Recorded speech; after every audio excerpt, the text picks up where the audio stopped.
Bismillahirrahmanirrahim. Assalamualaikum warahmatullahi wabarakatuh.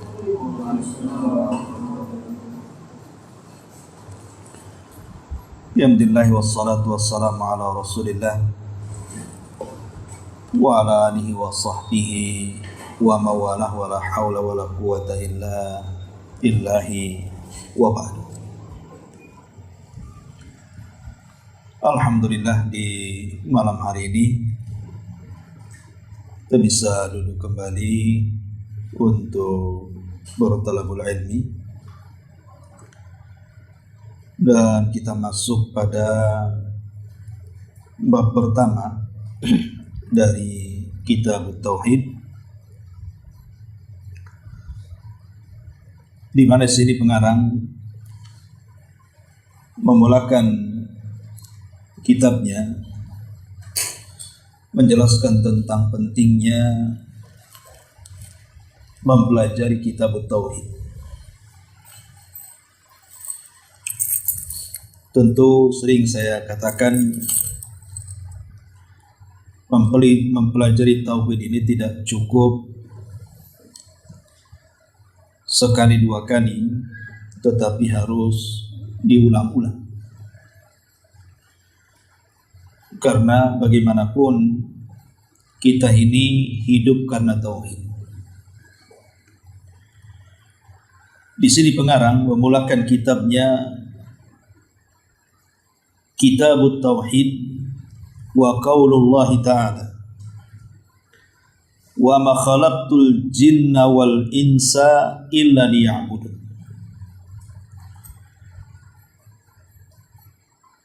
Beliau mendasari kitab Tauhid di bab pertama membawakan beberapa dalil dari Al-Quran dan juga sunnah Nabi Sallallahu Alaihi Wasallam. Tidaklah aku ciptakan jin dan manusia kecuali mereka diperintahkan untuk beribadah kepadaku. Kemudian juga beliau membawakan firman Allah Azza wa Jalla dalam surah An-Nahl 36. Wa laqad ba'atsna fi kulli ummatir rasulan an i'budullaha wajtanibut taghut. Dan sungguh kami mengutus pada tiap-tiap umat ini seorang utusan, tugas mereka menyerukan kepada manusia sembahlah Allah dan jauhi taghut. Dan Allah Subhanahu wa taala juga berfirman dalam surah Al-Isra 23, wa qadha rabbuka alla ta'budu illa iyyahu wa bil walidaini ihsana. Dan Rabbmu telah memerintahkan agar jangan sampai kalian beribadah kecuali kepada Allah dan berbuat baik kepada kedua orang tua. Dan Allah Subhanahu wa taala juga berfirman dalam surah An-Nisa 36, wa'budullaha wa la tusyriku bihi syai'a. Sembahlah Allah dan jangan sekutukan Allah dengan apapun. Baik, kita akan bahas ayat ini satu persatu dengan singkat.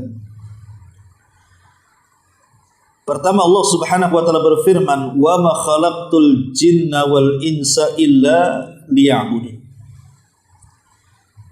Tidaklah aku ciptakan jin dan manusia kecuali agar mereka beribadah kepadaku.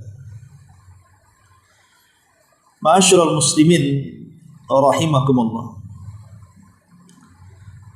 Ayat ini menunjukkan kepada kita tentang jawaban dari pertanyaan untuk apa kita diciptakan. Maka jawabannya adalah untuk beribadah kepada Allah.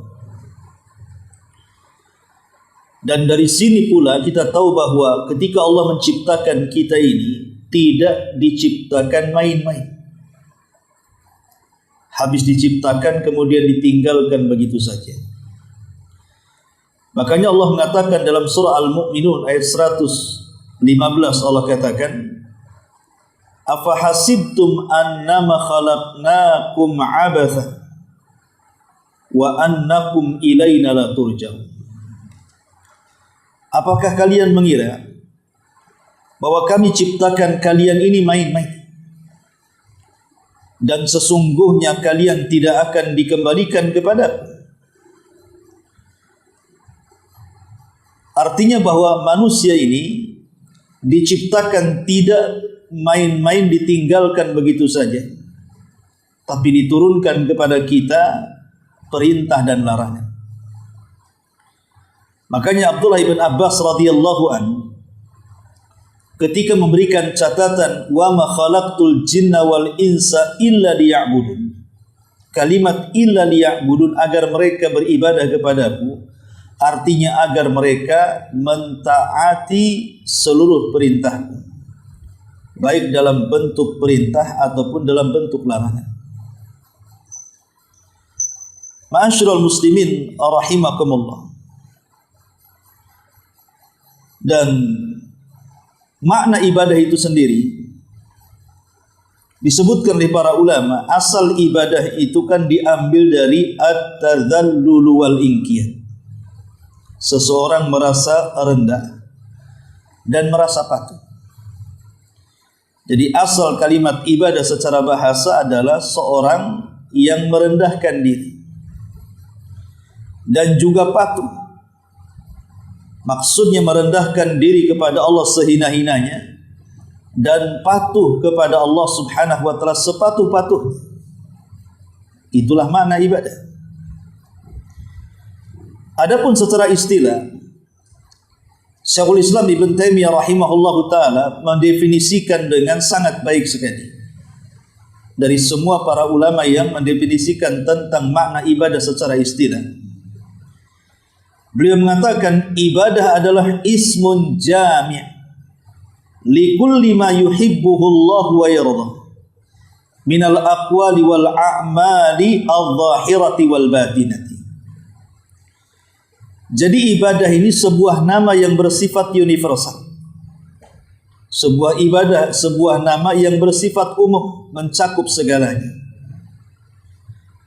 kepada tiap-tiap perkara yang Allah suka dan Allah redha, baik dari ucapan, baik dari perbuatan, baik yang tampak ataupun yang tidak tampak.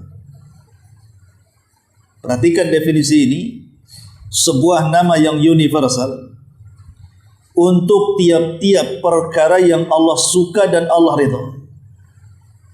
Baik yang Allah suka dan Allah redha itu dalam bentuk ucapan ataupun dalam bentuk perbuatan, baik yang tampak atau yang tersembunyi, maka itu disebut ibadah. Apapun yang disukai Allah, apapun yang diridhai Allah, baik ucapan kita atau perbuatan kita, baik yang lahir atau yang batin, maka itu disebut ibadah. Dari sini membantah orang-orang yang menyempitkan ibadah itu dengan tempat. Karena ada orang yang menyangka bahwa ibadah itu hanya terperangkap dalam masjid. Kalau orang datang ke masjid baru dikatakan mau ibadah. Ataupun majelis-majelis ilmu. Datang ke majelis ilmu, duduk di majelis ilmu, kemana? Ini mau ibadah, mencari ilmu. Atau majelis-majelis zikir. Jadi ibadah itu bukan terperangkap dengan tempat atau terperangkap dengan waktu. Apapun dalam kehidupan kita ini bisa menjadi ibadah. Baik dalam ucapan, ucapan ini terkandung zikir, terkandung baca Quran, bahkan kalimat-kalimat yang baik, kalimat yang santun dan yang semacamnya. Yang selama itu Allah suka dan Allah redha, maka itu disebut ibadah. Ataupun perbuatan. Perbuatan apa saja, tidak mesti harus sholat, puasa, zakat dan yang semacamnya. Seseorang membuang sesuatu di jalan yang mengganggu orang, atau menunjukkan alamat bagi orang yang sesat, atau mengantarkan orang ke rumah sakit, ke pasar dan yang semacamnya, selama Allah suka dan redha, maka itu ibadah. Baik yang tampak ataupun yang tidak tampak. Yang tidak tampak maksudnya dalam hati, niat yang baik. Jadi ibadah ini luas sifatnya, tapi syaratnya dua. Ucapan yang kita ucapkan, perbuatan yang kita lakukan, Dua perkara ini harus Allah suka. Kalau Allah tidak suka, bukan ibadah. Lalu bagaimana caranya kita mengetahui bahwa Allah suka dengan perbuatan kita? Ya harus ada dua syarat diterimanya ibadah kita yang ma'ruf. Pertama, didasari dan dilandasi dengan keikhlasan. Dan yang kedua, harus ittiba, mencontoh Nabi SAW.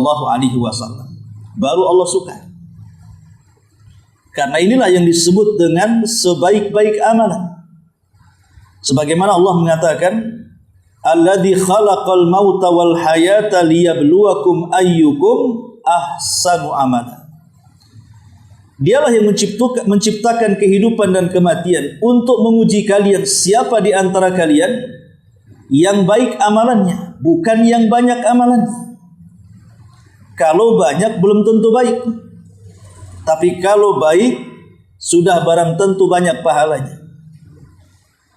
Dan disebutkan oleh para ulama maksudnya baik amalan itu apa? Al-Imam Fudail ibn Iyad rahimahullahu ta'ala mengatakan maksudnya akhlasuhu wa aswabu, yang paling ikhlas dan yang paling mencocoki Nabi.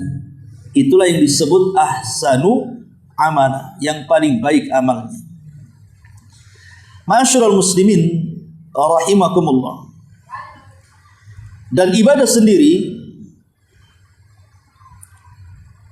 adalah sebuah hak bagi Allah Subhanahu wa taala yang harus dilakukan oleh makhluk kepada Allah Subhanahu wa taala.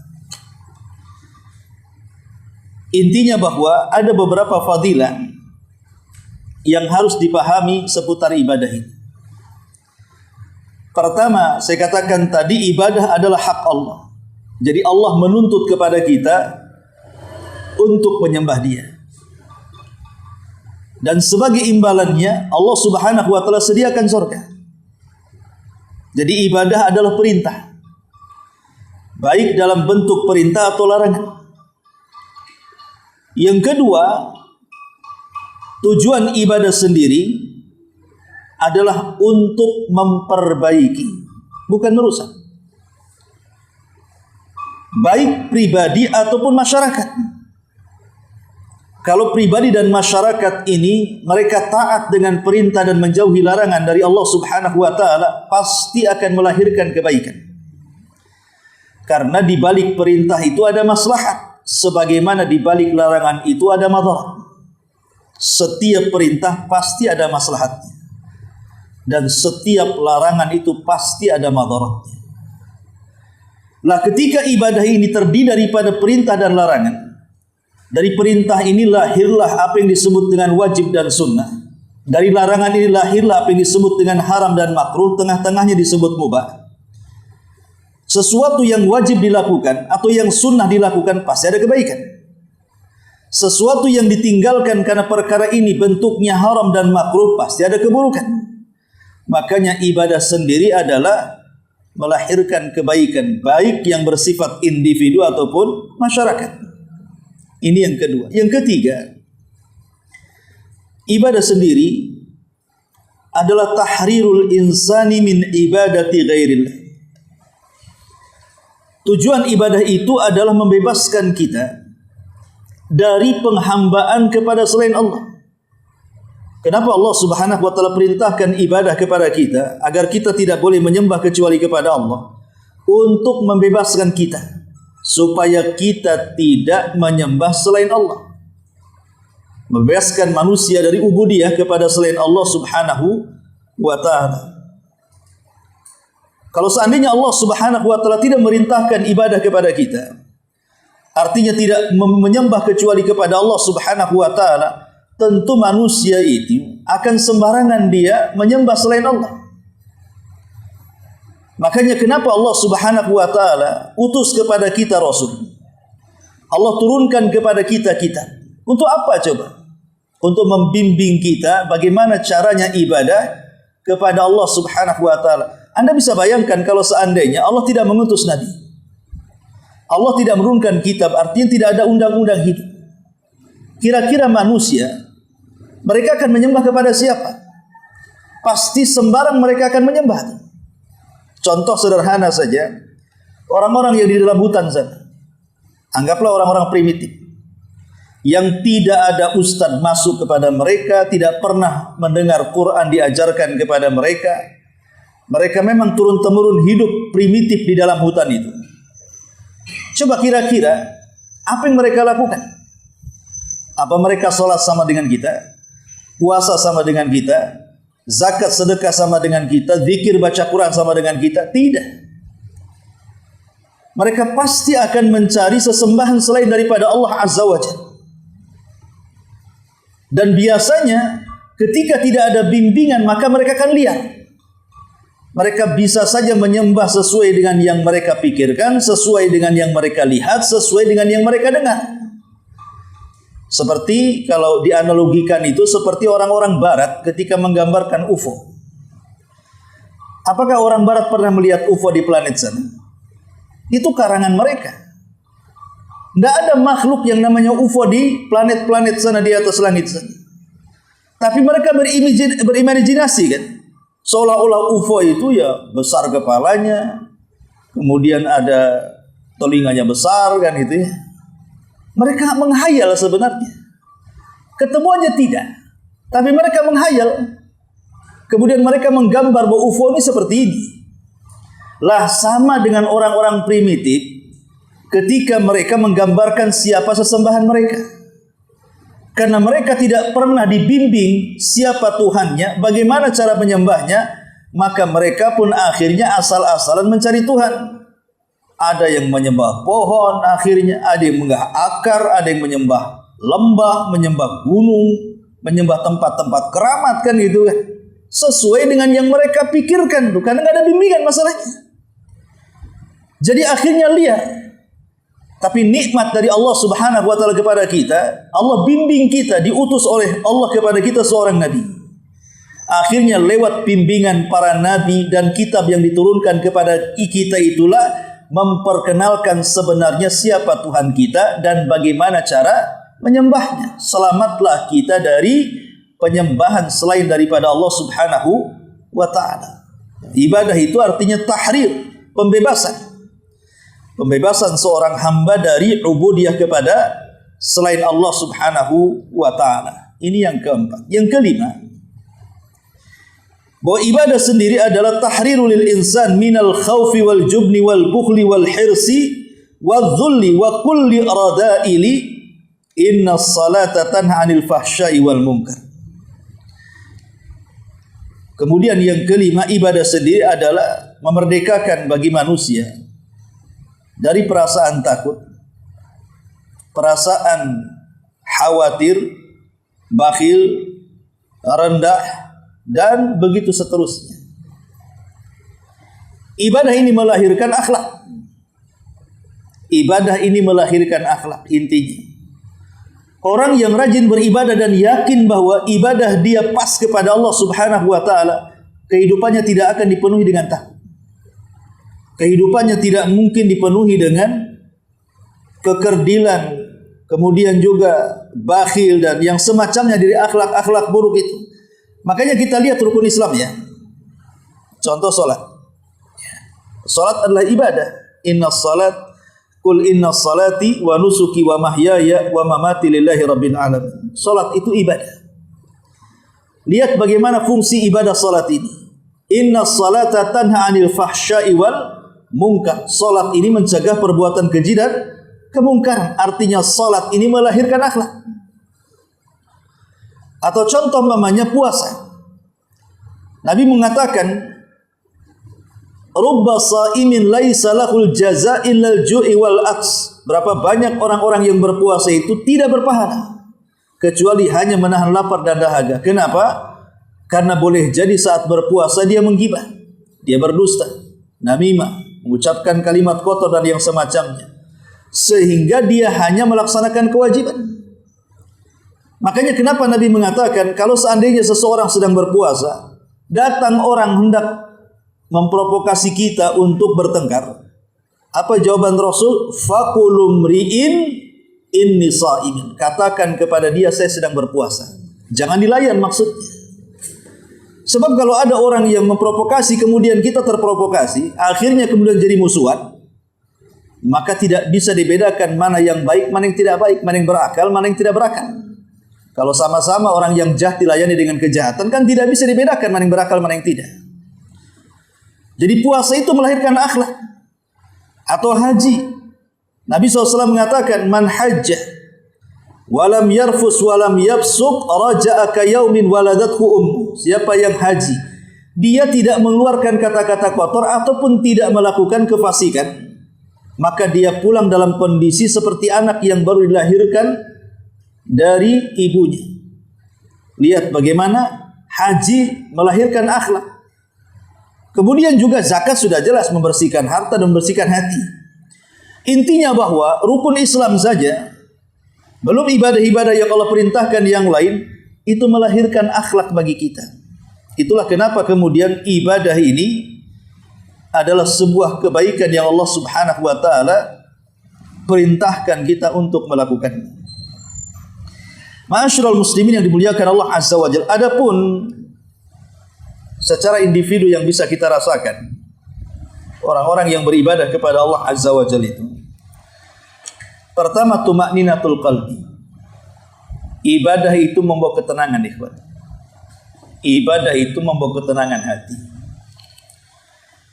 Makanya Allah Subhanahu wa taala mengatakan, ala bidzikrillahi tatmainnul qulub. Ingatlah dengan berzikir kepada Allah, hati menjadi tenang.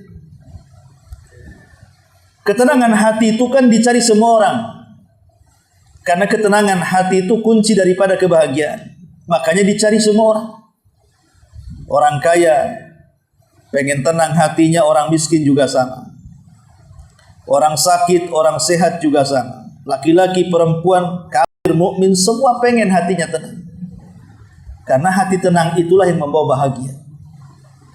Tapi banyak orang yang salah kaprah. Mencari ketenangan hati itu justru bukan pada jalannya. Ada orang yang ingin tenang akhirnya mabuk. Ya betul, saat mabuk dia tenang, habis sadar dia stres. Ada orang ingin tenang, jalan-jalan ke pantai. Sesaat dia tenang di sana, melihat pemandangan indah, pulang stres lagi. Dan begitu seterusnya. Ada ketenangan kalau pegang uang.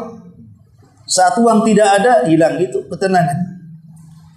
Jadi ketenangan sesaat duniawi ini itu bukan ketenangan hakiki. Walaupun kita tidak mengingkari bahwa kekayaan, uang, jalan sana, kuliner dan yang semacamnya bisa menyumbang ketenangan, tapi bukan segala-galanya. Tapi ibadah itulah ketenangan yang hakiki. Coba lihat orang-orang yang cerita-cerita orang yang hijrah lah. Dulu saat mereka ahli maksiat, akhirnya kemudian hijrah, yang tidak sholat jadi sholat, yang tidak pernah hadir di majelis taklim jadi rajin di majelis taklim, yang pokoknya yang dulunya meninggalkan sunnah akhirnya melaksanakan sunnah, itu hidupnya tenang.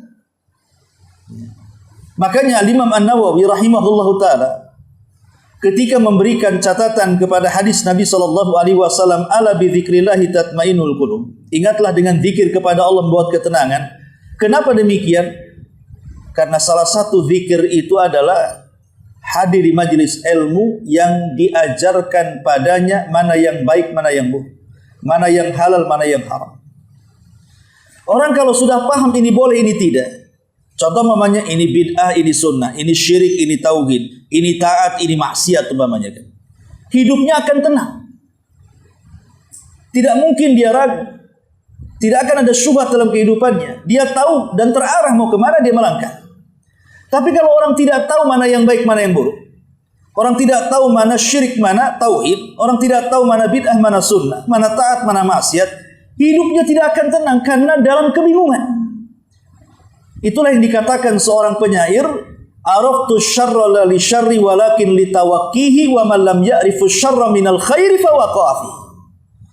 Aku mempelajari keburukan bukan untuk kuamalkan, tapi aku mempelajari keburukan itu supaya mudah kutinggalkan. Karena siapa yang tidak mengenal baik dan buruk pasti terjerumus kepada keduanya. Makanya orang yang punya ilmu itu hidupnya lebih tenang dibandingkan orang jahil. Orang jahil itu bingung, akhirnya tanya sana, tanya sini. Terkadang akhirnya terjerumus kepada yang haram dan syubhat dan begitu seterusnya. Intinya pengaruh ibadah kepada diri kita itu membawa ketenangan. Ini yang pertama. Yang kedua, nurul wajhi. Allah berikan cahaya dalam wajah. Orang yang rajin ibadah itu karena mereka dekat dengan Allah, bergantung kepada Allah, maka tidak ada di raut wajahnya itu stres, bingung, sehingga mudah tua dan begitu seterusnya kan. Pasti hidupnya ceria. Karena dia bergantung kepada Allah. Makanya Allah mengatakan simahum fi wujuhihim min athari sujud. Tanda mereka, orang-orang ahli ibadah itu, nampak di wajah-wajah mereka cahaya karena bekas-bekas sujud mereka. Orang yang tahu siapa sesembahan mereka, artinya mentauhidkan Allah dengan beribadah kepada Allah, menggantungkan diri kepada Allah, maka hidupnya akan cerah. Dia tidak akan stres. Karena ada orang-orang, contoh sederhana, kalau umpamanya di PT ini ada pengumuman akan terjadi PHK umpamanya. Belum disebut namanya, itu sudah debar-debar. Jangan-jangan saya masuk di situ. Jangan-jangan saya akan dipecat. Udah stres duluan. Apalagi sudah dipampang namanya, makin stres dia. Seolah-olah Tuhan di PT berbeda dengan Tuhan di luar PT. Dan itu banyak terjadi gitu. Padahal kita tahu bahwa boleh jadi dengan cara seperti itu, kalau orang ahli tauhid, ya mungkin bukan rizkinya lah, mungkin bahasa orang awam, mungkin ada rizki di luar sana yang lebih baik. Atau boleh jadi ini adalah skenario Allah.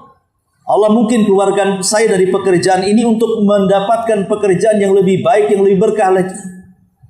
Kan banyak orang yang dulunya punya kekhawatiran bekerja di sebuah tempat, kemudian keluar justru mendapatkan kebebasan dan mendapatkan rizki yang jauh lebih melimpah dibandingkan sebelumnya. Dan itu terjadi. Kenapa mesti stres? Bukankah Allah Subhanahu wa ta'ala sudah menanggung rizki kita? Dan Allah itu kalau ngirim rizki nggak salah alamat. Dan tidak mungkin seorang diwafatkan kecuali sempurnakan rizkinya. Lalu kenapa dia stres? Jadi kalau orang bertauhid itu mukanya akan cerah. Kenapa? Dia yakin ada yang menanggung dalam kehidupannya. Nggak mungkin Allah membiarkan kita yang dekat dengan Allah kemudian tidak dijaga dan dipelihara. Mustahil. Makanya di antara pengaruh ibadah kepada kita selain daripada keterangan hati itu, wajah kita pun akan bercahaya, bersinar, tidak tampak stres, sedih, apalagi bingung gitu ya.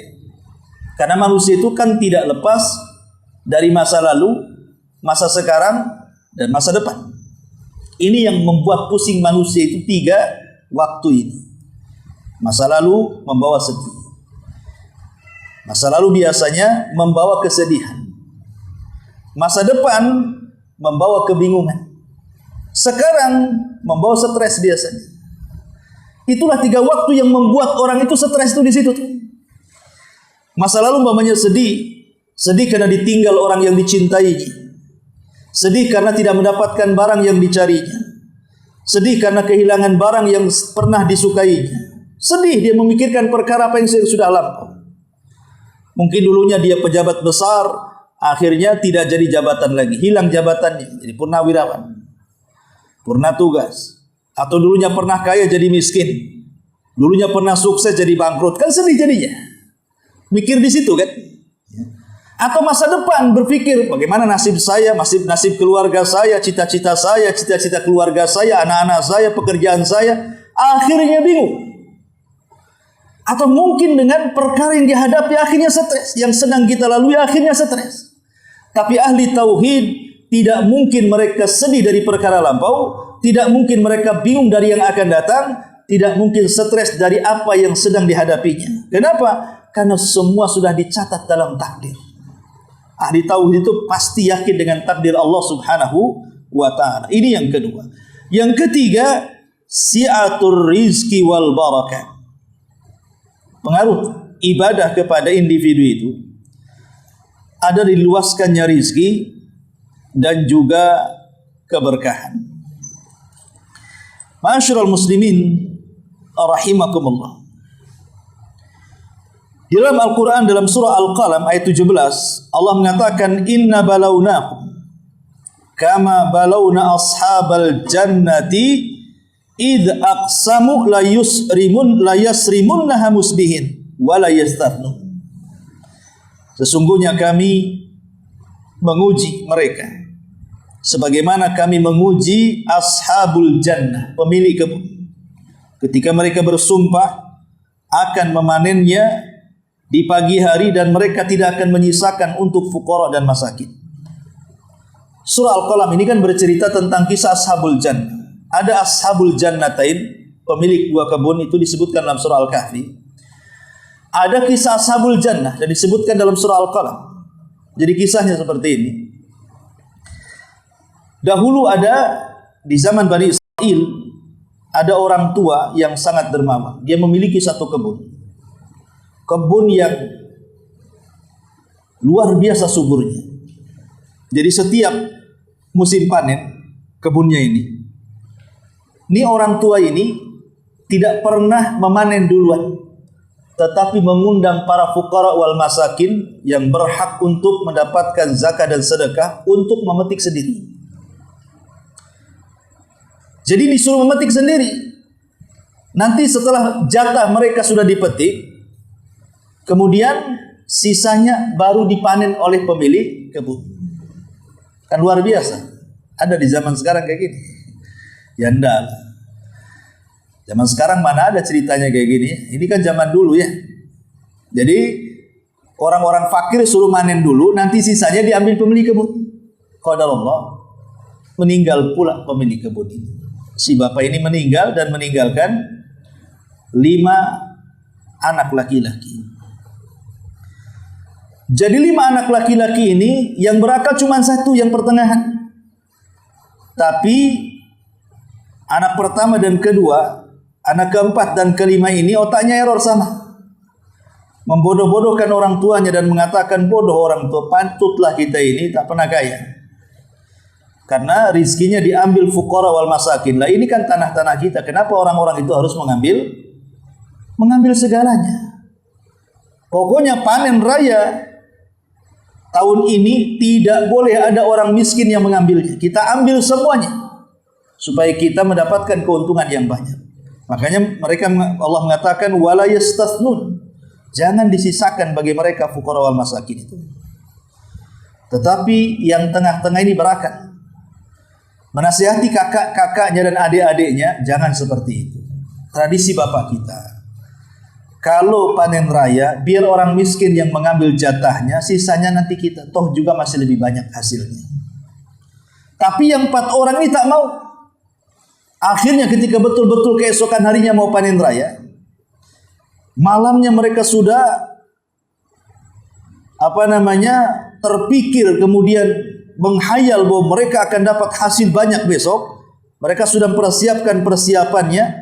Di sini Allah Subhanahu wa taala kirim ada petir, kemudian membakar seluruh kebunnya. Mereka tidak tahu kalau kebunnya sudah hancur dan terbakar sampai ke para-paranya.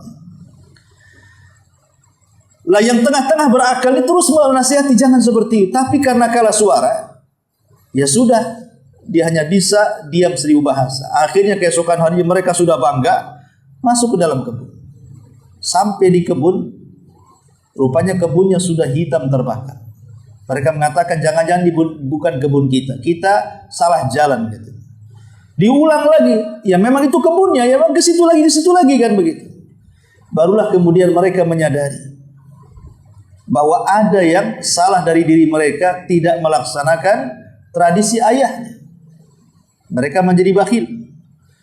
Mereka tidak menjadi bakhil dan tidak memberikan hak sebagai bentuk ibadah kepada Allah dengan bersedekah kepada fuqara dan masakin. Akhirnya dimiskinkan, bahkan diadab seperti itu. Coba kalau seandainya mereka mengikuti adat kebiasaan orang tuanya, tidak mungkin datang adab kepada mereka. Boleh jadi hasil lebih banyak kan begitu.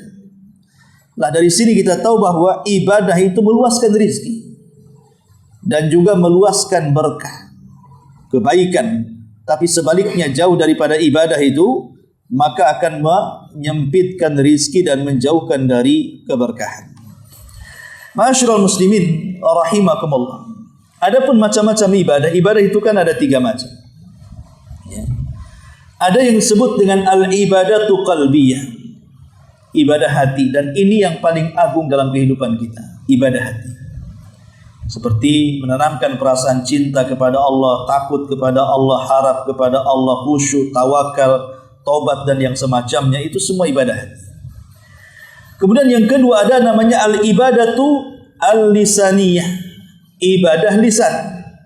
Seperti mengucapkan syahadat, memuji Allah, berdoa, tilawah Al-Quran, berdakwah, menasihati, mengajak manusia kepada kebaikan, mencegah dari kemungkaran, itu semua ibadah lisan.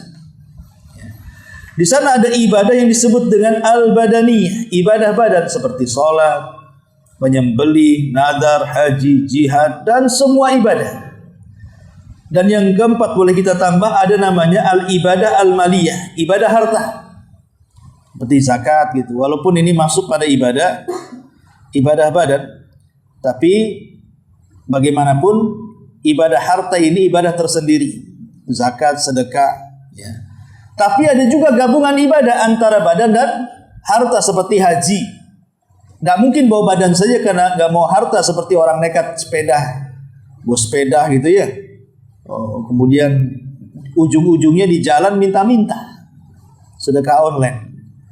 Ada orang pakai sepeda mau haji kan, sampainya kapan? Ujung-ujungnya minta-minta di jalan. Yang lebih parah lagi pakai kapal galon. Orang mana itu yang pakai kapal galon? 1 bulan sampai Madura, 2 bulan tak sampai sana, jangan-jangan tersesat pula nanti di Laut Firaun sana. Nah ini kan menghayal ikhwatu fiddin, hanya untuk konten saja.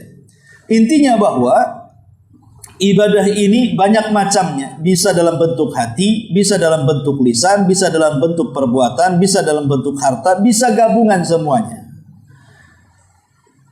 Dari sini ibadah ini luas, sesuai dengan definisinya tadi.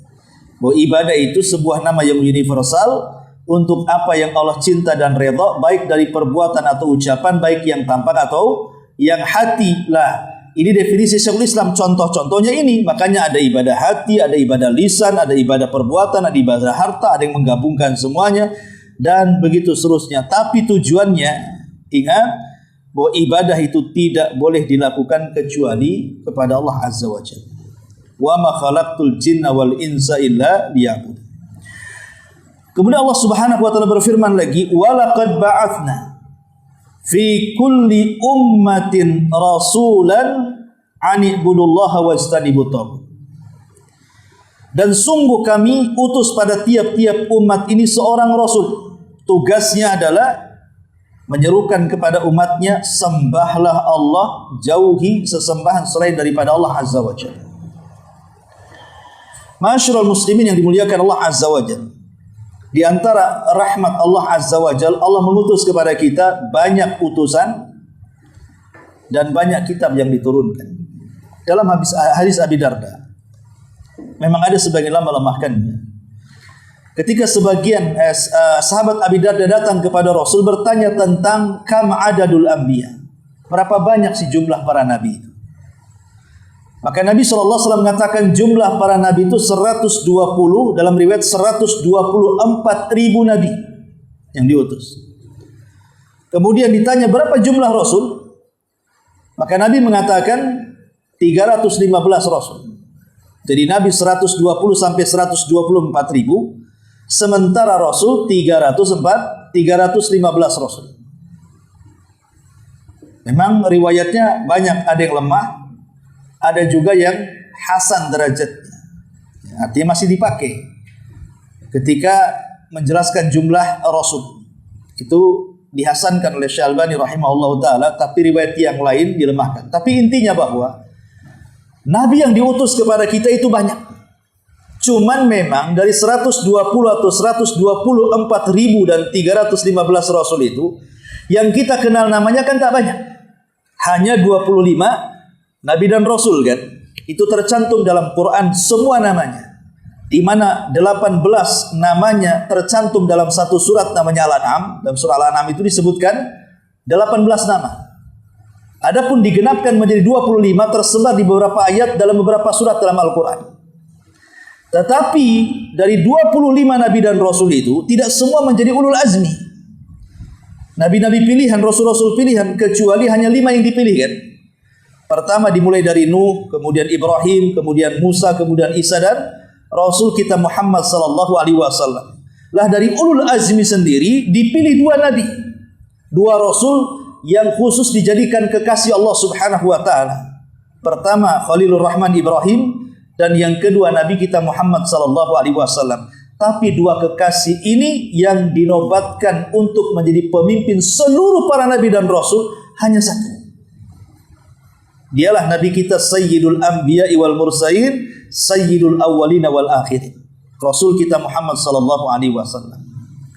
Lah nabi sebanyak itu yang diutus oleh Allah Subhanahu wa taala kepada kita, dan rasul sebanyak itu yang diutus kepada manusia. Tugasnya hanya satu. Mengajak manusia untuk mentauhidkan Allah. Dan tidak mungkin sempurna mengajak manusia kepada tauhid kecuali juga mencegah dari lawannya.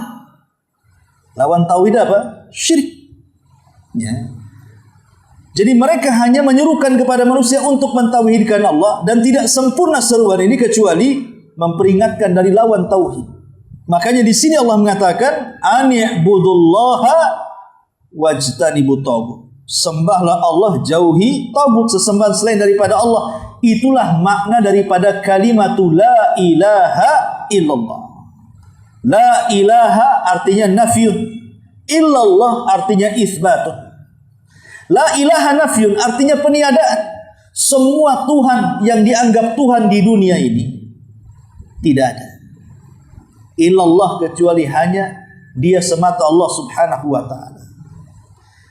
Jadi tauhid itu harus ada dua perkara yang harus ditetapkan. Pertama peniadaan, yang kedua penetapan. Kalau hanya penetapan saja, tidak ada peniadaan, belum dikatakan tauhid. Makanya orang yang mengatakan tidak ada pencipta kecuali Allah, tidak ada yang menghidupkan dan yang mematikan kecuali Allah, tidak ada yang mengatur dan menguasai kecuali Allah, ini bukan makna benar tentang tauhid. Ini hanya bagian daripada makna tauhid rububiyah. Dan orang yang mentauhidkan rububiyah belum dikatakan Islam. Kalau orang hanya meyakini yang menciptakan Allah, yang mengatur Allah, yang menguasai Allah, ini belum dikatakan muwahhid. Kenapa? Karena orang-orang musyrik saja mereka meyakini itu. Makanya Allah mengatakan wala in sa'altahum man khalaqas samawati wal arda yaquluna Allah. Kalau kau tanya orang-orang musyrik Arab itu, siapa yang menciptakan langit, siapa yang menciptakan bumi, pasti jawabannya Allah. Artinya mereka mengakui bahwa yang menciptakan, yang mengatur, yang menguasai adalah Allah Subhanahu wa taala. Ini bagian daripada rububiyah, dan tauhid rububiyah ini bersyirikat antara kita dan orang-orang musyrik. Tetapi dakwah para nabi itu bukan hanya sekedar rububiyah. Inti dakwah para nabi adalah uluhiyah. Kalau kalian yakin yang menciptakan Allah, yang mengatur Allah, yang menguasai Allah, yang menghidupkan Allah, yang berikan rizki Allah, berarti kalian tidak boleh beribadah kecuali kepada Allah. Ya, karena orang-orang musyrik mereka yakin yang menciptakan, mengatur alam semesta Allah, tapi kenyataannya apa? Mereka menyembah Lata, Uzza, Manat, Khubal, dan begitu seterusnya. Sama, sebagian kaum muslimin juga ada yang seperti itu. Mulutnya mengucapkan la ilaha illallah, tapi masih datang ke dukun, masih percaya dengan tangkal, masih datang ke tempat-tempat keramat, masih datang ke kuburan para wali meminta-minta, dan begitu seterusnya. Ya. Padahal makna la ilaha illallah itu bukan hanya penetapan, harus ada peniadaan juga. Di mana makna la ilaha illallah itu artinya tidak ada sesembahan yang berhak disembah kecuali Allah Subhanahu wa taala. Dialah satu-satunya yang berhak disembah. Artinya sesembahan selain Allah tidak berhak disembah. Bulan tidak berhak disembah, matahari tidak berhak disembah, patung tidak berhak disembah, berhala, pohon, dan yang semacamnya, karena itu bukan khalik tapi makhluk. Makanya di sini harus paham bahwa tauhid itu adalah penafian dan peniadaan. Lihat bagaimana Rasulullah SAW ketika mentalkin, memerintahkan kita untuk mengejakan talqin kepada orang yang sedang sakaratul maut. Apa kata Rasul? Laqinu mautakum bila ilaha illallah. Ejahkan orang yang sedang sakarat maut itu dengan kalimat la ilaha illallah. Kenapa? Supaya dia mati di atas tauhid. Ada sebagian orang yang mengakal-akali dengan mengatakan, Ustaz, la ilaha illallah ini kepanjangan. Bagaimana kalau baru mengucapkan la mati dia? La ilaha mati dia. Belum illallah umpamanya kan. Macam mana? Terus kita tanya balik, lalu bagaimana cara mentalkinnya? Pendekkan saja. La ilahanya buang, illallahnya saja. Ya. Illallah kepanjangan, baru il mati dia. Ya. Ganti saja, Allahnya saja. Allah, Allah. Bagaimana kalau a mati dia? Ganti pakai domir hu saja. Hu. Ini ajaran apa coba kayak gini?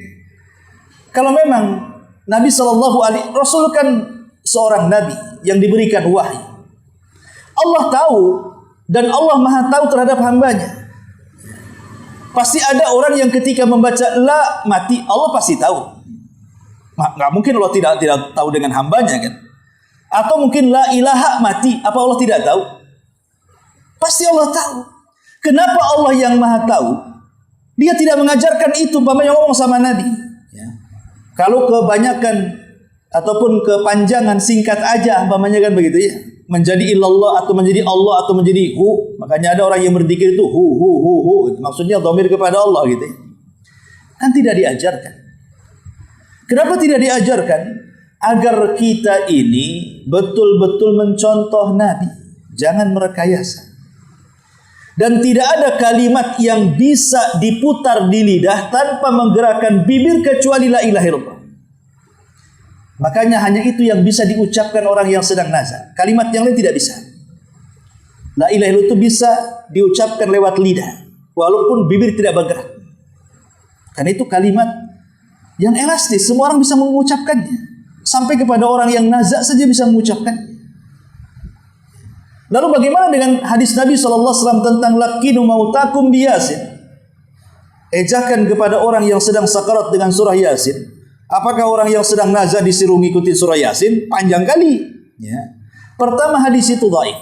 Yang kedua, kalaupun hadis itu sahih, kata ulama, membaca surah Yasin kepada orang yang nazar itu hanya mengharap rahmat turun supaya orang yang mati itu mudah saat kematian dengan membacakan surah Yasin. Kalau itu memang sahih hadisnya.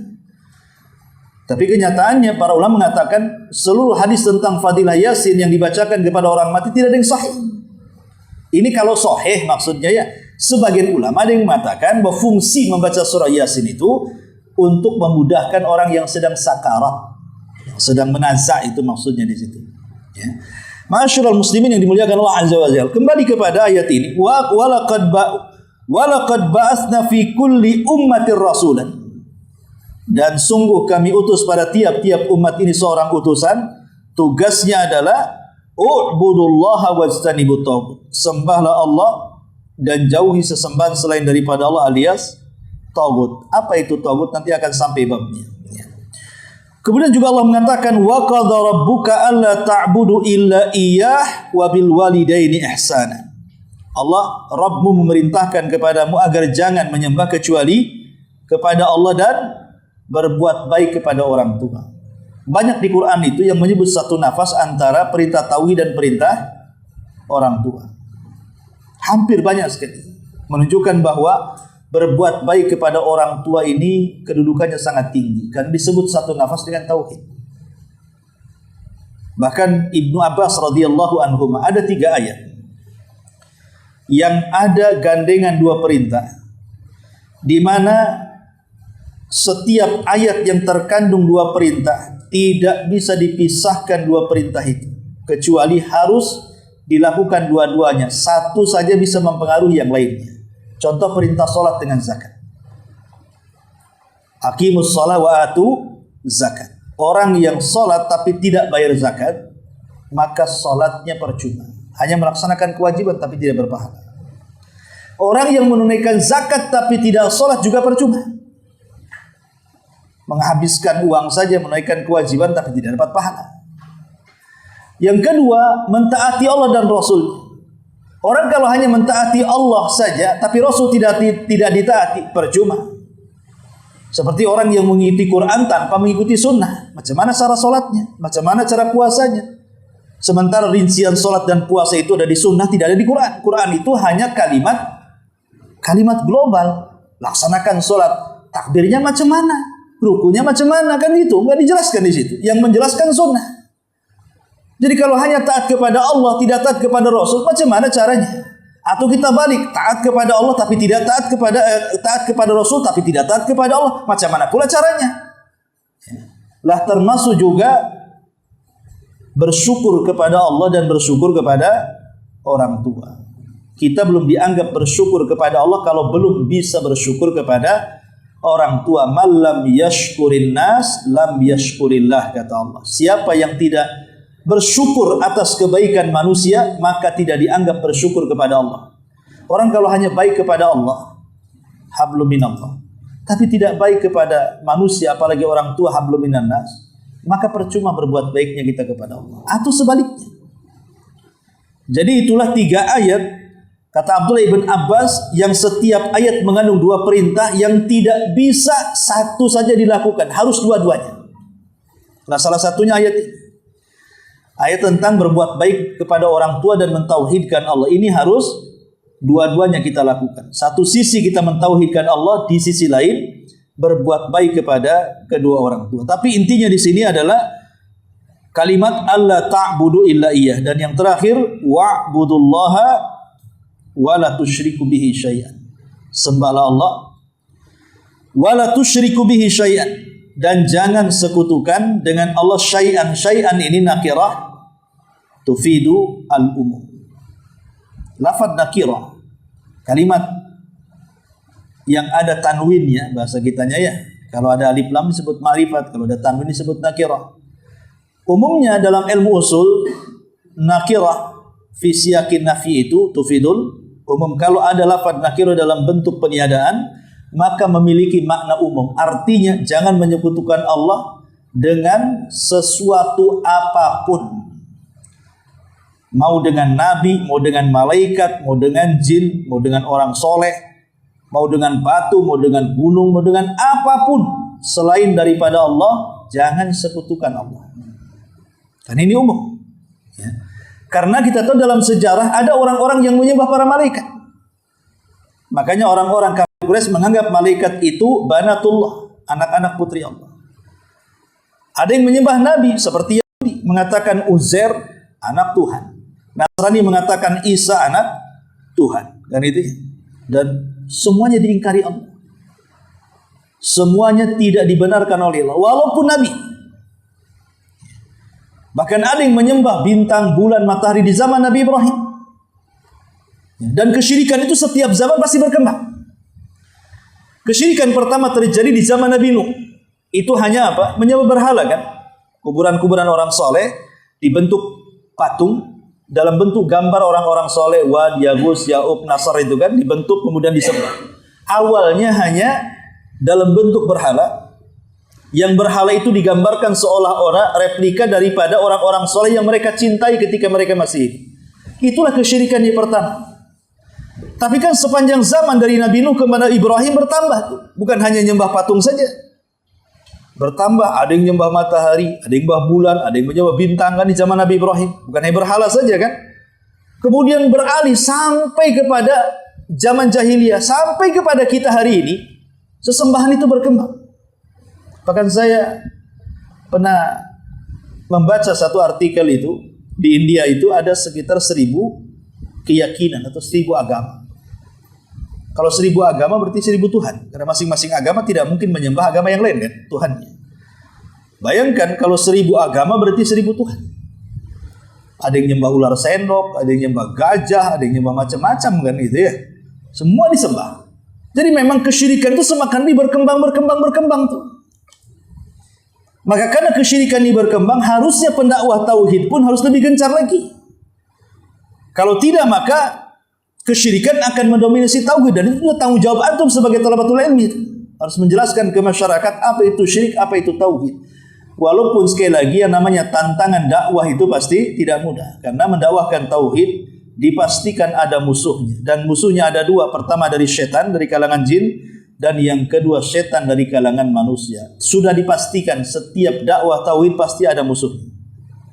Kalau berdakwah tidak ada musuhnya, berarti dakwahnya dipertanyakan. Bukan berarti ketika dakwah cari musuh, tidak. Itu fitrah dakwah, pasti ada musuh. Ya, untuk menggagalkan dakwah. Apalagi yang didakwahkan adalah tauhid, dakwahnya para nabi dan rasul. Sekelas para nabi saja. Nabi kita Muhammad sallallahu alaihi wasallam musuhnya banyak.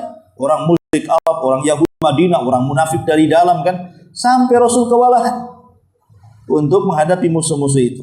Maka begitu juga kita, tetapi tentu walaupun dakwah tauhid ini banyak risiko, itu sudah kewajiban kita. Minimalnya ku anfusakum wa ahlikum nar. Minimalnya untuk keluarga, ya orang tua, kerabat, anak kita dan begitu seterusnya. Wallahu alam. Ini diantara 4 ayat yang disebutkan di permulaan kitab. Di sini masih ada 2 hadis karena waktu juga, insyaallah terlanjutkan minggu depan. Sebelum saya tutup, silakan kalau ada yang mau bertanya. Ya, fadhil. Iya. Ini sudah dibahas para ulama. Orang-orang yang hidup di hutan menjadi orang primitif dan tidak tersentuh dakwah, maka mereka dikiaskan dengan ashabul fatrah. Ashabul fatrah itu artinya orang-orang yang hidup di waktu senggangnya para nabi dan rasul. Artinya nabi yang diutus sudah meninggal dan ajarannya hapus, sudah tidak ada lagi mengikuti. Nabi yang akan datang belum diutus. Jadi hidup di kekosongan para nabi. Itu namanya ashabul fatrah. Seperti ya contoh dari Isa ke Rasul kita itu kan 500 tahun. Setelah Isa bin Maryam meninggal dunia, dan itu nabi terakhir dari nabi-nabi Bani Israel, sampai kepada kemunculan Nabi kita Muhammad SAW itu sekitar 500 tahun. Lah, di pertengahan itu kan kekosongan Nabi itu. Kekosongan Nabi. Makanya sebelum Nabi diutus, jahiliyah gitu ya. Mereka disebut ashabul fatrah. Lah, ashabul fatrah disebutkan dalam hadis. Di dunia ulama mengatakan hukumnya tetap hukum zahir. Ashabul fatrah atau orang-orang yang di hutan sana, hukum dunia tetap hukum zahir. Maksudnya hukum zahir itu kalau dia nyembah berhala, kita katakan musyrik. Mau dikatakan apa lagi? Masa nyembah pohon disebut muslim? Muwahhid, ya kita katakan musyrik, itu hukum zahirnya. Tapi di akhirat apakah mereka masuk neraka dan dikekalkan sebagaimana orang-orang yang sudah sampai dakwah? Tidak. Mereka akan diuji dalam arasat. Dalam riwayat itu arasat itu padang yang sangat luas. Kemudian orang-orang yang tidak disentuh dakwah itu dikumpulkan di padang itu. Kemudian akan ditampakkan api yang menyala. Siapa yang bisa menerobos api itu, maka mereka akan masuk ke dalam surga. Siapa yang takut menerobos api itu, maka dia dimasuk neraka. Ini sebagai ujian dari Allah. Dan ujian itu sebagaimana kebaikan di dunia. Walaupun orang-orang primitif yang di tengah hutan sana, mereka tidak tersentuh dengan dakwah, tapi mereka ada fitrah. Di mana setiap manusia walaupun tidak tersentuh dengan dakwah pernah berjanji dengan Allah di alam ruh. Ketika Allah mengatakan alastu bi rabbikum, bukankah aku Rabb kalian? Mereka mengatakan qalu bala, iya. Maka ketika ruh itu kemudian diambil, dimasukkan ke tiap-tiap janin di rahim seorang ibu, maka mereka sudah ada perjanjian dengan Allah. Perjanjian rububiyah. Mengakui ada Rabb setelah mereka lahir. Makanya ketika berojol saja ke bumi, Allah katakan kullu maulud yuladu alal fitrah. Setiap bayi yang dilahirkan terlahir fitrah. Bapaknya menjadikan dia Yahudi, Nasrani atau Majusi, tapi dia fitrah. Kalau bapaknya tidak ngapa-ngapain dengan otaknya, ya, tidak mengajak dia melakukan keyakinan yang lain, pasti dia akan menyembah Allah. Fitrah dia. Tapi kalau sudah diracuni oleh sukunya, oleh kabilahnya, oleh orang-orangnya, oleh orang tuanya, ya itu sudah keluar dari fitrah. Yang saya ingin katakan bahwa walaupun ada sebuah kaum yang tidak tersentuh dengan dakwah, pasti ada orang baik di dalamnya. Nggak mungkin tidak ada orang baik. Dan pasti ada orang jahatnya. Ya, di hutan itu, umpamanya saya contohkan di hutan seperti yang Tum tanyakan tadi. Di hutan itu orang primitif. Tidak semua orang primitif baik kan? Pasti ada yang jahat juga. Di antara sesama mereka, pasti ada yang baik, ada yang jahat. Lah kebaikan yang mereka lakukan dengan kejahatan yang mereka lakukan, itulah nanti akan diuji di padang arasat tadi. Nanti pada hari kiamat akan diuji di arasat, di tempat yang sangat luas mereka dikumpulkan. Disitulah diuji. Kalau memang kebaikannya di dunia banyak, lebih banyak mengikuti fitrahnya, maka dia masuk surga. Tapi kalau dia mengikuti hawa nafsunya, banyak melakukan kejahatannya, ya jelas masuk neraka. Itu jadi orang-orang yang berada di tengah hutan itu dikiaskan dengan ashabul fatrah tadi. Wallahu a'lam. Ada lagi? Iya, sampai di sini. Kalau tidak lagi, kita tutup. Ini saya sering dengar di orang-orang pedagang atau mereka sendiri kan, ucapan Rumi bulan tua ini biasa usahanya sepi. Itu ucapan ini termasuk mengandung kesirikan. Oh, bulan tua sepi gitu. Nah, Maksud antum lafadznya itu. ya. Ya. Oh, udah bulan seolah-olah menyialkan bulan gitu ya. Itu syirik kecil sebenarnya. Kalimat itu tidak sampai syirkul akbar, tidak, itu syirik kecil. Karena Rasul yang mengatakan la tasubbu ad-dahra fa inna ma'ana dahr. Jangan kau cela masa, waktu. Karena saya membolak-balikan waktu. Tidak ada sial di awal, di tengah atau di akhir bulan. Semua bulan itu sama. Tapi kalau yang dimaksud mungkin karena mungkin gajian kan di awal gitu, kalau sudah di akhir kan udah habis duitnya itu, udah cenat-cenat juga kepala kan. Nah, nunggu gajian masih seminggu gitu ya, uang sudah kempes, sehingga keluar bahasa seperti itu. Kalau maksudnya adalah karena kehabisan uang, ya saya kira tidak ada masalah. Tapi mungkin bahasanya jangan dalam bentuk celaan, karena bagaimanapun kalimat yang keluar dari lisan kita itu ada 3. Pertama, murni semuanya pahala. Yang kedua, murni semua dosa. Yang ketiga, tidak berpahala dan tidak berdosa. Itu ucapan manusia yang keluar itu 3. Murni pahala, zikir, baca Quran, mengajak manusia, nasihat dan begitu seterusnya. Ini murni pahala, dakwah. Murni dosa, ghibah, namimah, mencela, memaki, menghina, mengadu domba, murni dosa. Yang ketiga, tidak ada pahala, nggak dosa. Yang ngobrol tuh kayak antum ngobrol berdua, ngobrol pengalaman, ngobrol mancing, ngobrol apa kan nggak ada dosanya, karena ngobrol, nggak bicarakan orang, nggak ngobrol saja sambil ngopi jagongan kan itu ya intinya. Tetapi semua dicatat, 3-tiganya dicatat oleh Raqib dan Atid. Tapi kata Syekh Utsman Al-Khamis hafizahullah taala, dia mengatakan bahwa yang dihisab cuma 2. Yang murni ada pahalanya dan murni ada dosanya. Adapun yang tidak ada pahala dan dosa tidak dihisab. Adapun kenapa dicatat hanya dalam bentuk pertanggungjawaban Raqib dan Atid kepada Allah selaku pencatat amal. Wallahu a'lam. Ya. Yang menanyakan bagaimana kondisi anak-anak orang kafir yang meninggal di Bali. Anak-anak orang kafir mereka masuk surga. Ketika Nabi SAW berjumpa dengan Nabi Ibrahim di langit ke-4, di langit ke-7 saat peristiwa Mi'raj, maka dilihat Ibrahim sedang bersandar di tiang Baitul Ma'mur, al-jaza min jinsil amal. Sebagaimana Ibrahim sudah membangun Ka'bah, maka setelah kematiannya pun dia bersandar di tiang Ka'bah para malaikat, Baitul Ma'mur. Di sekitarnya banyak anak-anak, dan mereka adalah anak orang-orang kafir yang belum balik, yang meninggal. Dan mereka terlahir fitrah. Selama mereka tidak dirusak keyakinannya, maka mereka terlahir fitrah, dan kalau mati sebelum balik, mereka mati dalam kondisi fitrah. Artinya tidak punya bau dosa. Karena anak ketika di masa-masa fitrah ini, kalau dia berbuat jahat tergantung kepada didikan orang tua. Kalau orang tuanya tidak mendidik sama sekali, dia berbuat jahat, berarti dosanya kembali kepada orang tuanya. Tapi orang tua yang sudah mendidik anaknya, jangan pokoknya dididik betul. Tahu anaknya mukul orang, lempar kaca tetangga, atau tiba-tiba nyalain kembang api, bakar rumah orang, ya kan? Tapi kan orang tuanya nggak didik seperti itu, maka dosa ini tidak akan kembali ke orang tua. Jadi ini kembali kepada kelalaian dan didikan orang tua. Kalau orang tuanya lalai tidak mendidik, anaknya berbuat jahat di masa dia belum balik, dosanya balik ke orang tua. Tapi kalau sudah didik sebaik mungkin, tahu-tahu berbuat jahat sebelum baliknya, maka orang tua tidak akan mendapatkan cipratan dosanya.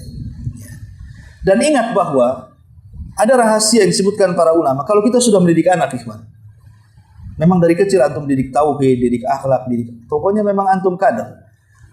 Setelah dia dewasa, rupanya dia nakal. Mungkin masuk ke pergaulan bebas, anak-anak nakal, mungkin bergabung dengan anak-anak pang dan yang semacamnya yang nekat-nekat itu, maka umumnya kalau pondasi ketika di masa remajanya kuat, ketika dewasa dia nakal, umumnya pasti dia akan balik, akan kembali baik. Kenapa? Karena dia punya pondasi. Nakalnya sebentar saja itu, pasti dia akan balik lagi dia. Tapi kalau antum tidak mendidik mereka dengan baik sejak kecil, ketika besar jadi nakal, umumnya susah dapat hidayah. Karena nggak ada pondasi masalahnya. Nah itu pentingnya pondasi kepada anak itu di situ. Kalaupun seandainya sudah besar dia nakal, maka kenakalannya akan terkontrol. Pasti dia akan teringat dengan ajaran ketika di waktu masa remajanya, masa kecilnya, dididik dengan baik, pasti dia akan balik. Itu hanya tunggu waktu saja. Ya, kan banyak orang yang nakal, udah habis kawin hilang nakal, balik lagi dia baik. Dan itu sudah banyak saya saksikan. Saya itu punya kawan, memang sama orang tuanya di pesantren kan, luar biasa. Ya. Tapi ya qadarullah memang anaknya nakal, keluar dari pesantren jadi geng narkoba pula dia, jual narkoba, jadi ketuanya pula.